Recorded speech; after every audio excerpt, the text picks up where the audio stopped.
Hello guys, punta tayo dito sa ating manukal. Ang dumi ng mga manok namin, tingnan nyo guys. Oh, wala nang damo talagang tumutubo dun sa ano nila. Oh, tayo sa taas. Nagka-grass cutter yung asawa ko.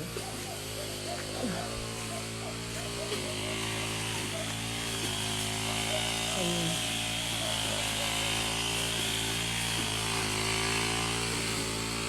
Linis na dito.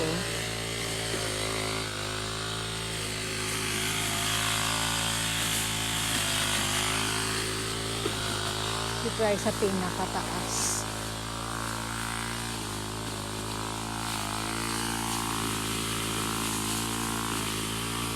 Grabe.